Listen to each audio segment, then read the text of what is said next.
thank you for taking care of our secretary, mga staff natin dito sa Senate, and gagawin mo ng paraan namin nila Senator Camille Villar. So, palakpakan ni Senator Camille.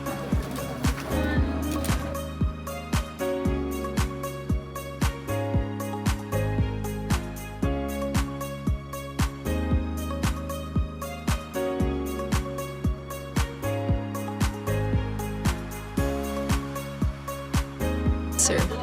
Sadly, I have no prior knowledge about cervical cancer, kahit yung cure or symptoms man lang niya.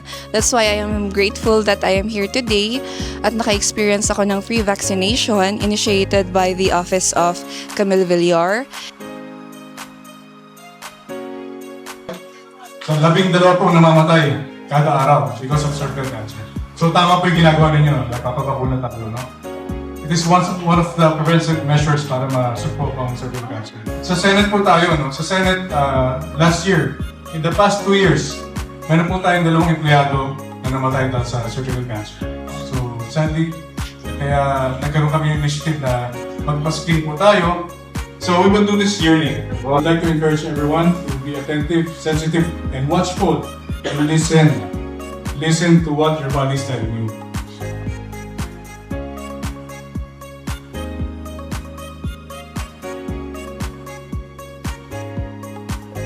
Hello everyone! Gusto ko lang po bumati ng Happy Women's Month sa inyong lahat. You know, awareness is probably the first step to prevention, and so I hope in a small way this can help all of us.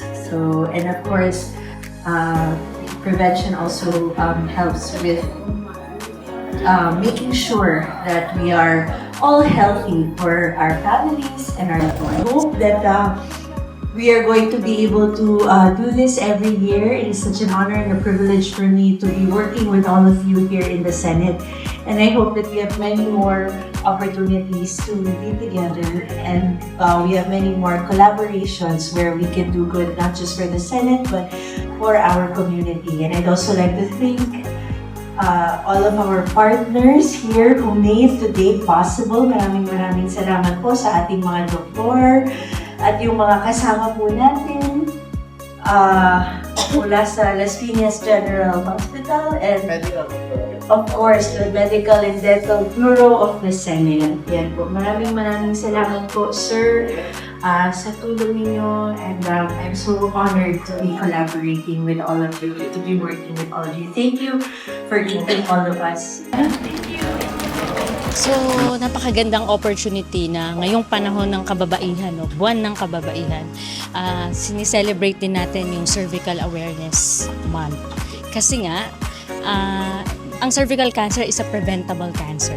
Ito ay magagawa kung ang ating mga kababaihan ay magpapabakuna laban sa HPV. So, ngayong sa ating mga kababaihan, let's get protected by having your cervical cancer or HPV vaccine shot.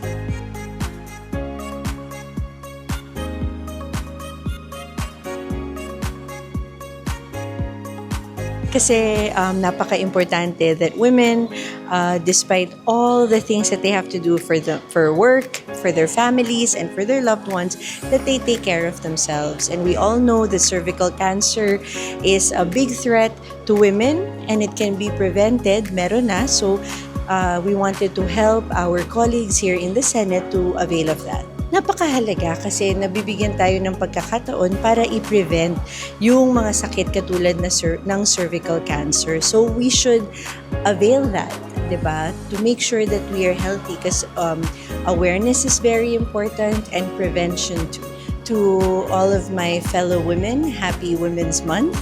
One day, 1 month is not enough to celebrate and all the wonderful things that we do for our community, not just for our community as a whole, our country, and our families. Talagang napakalaki ng role na ginagampanan ng bawat babae. And I believe that it is our duty as senators and as public servants and even as members of these communities to do everything that we can to help women. It takes a village to raise families, and women play such a huge role in that, and we should support them in every way that we can. So bilang isang babae, bilang isang ina, bilang isang babaeng nagtatrabaho para sa aking pamilya at para sa komunidad, naiintindihan ko po lahat ng pagsubok at mga challenges na hinaharap ng mga kababaihan. And so, in my own little way, whether it's through legislation or programs or small gestures, I want to make it easier for them and to help them in any way I can.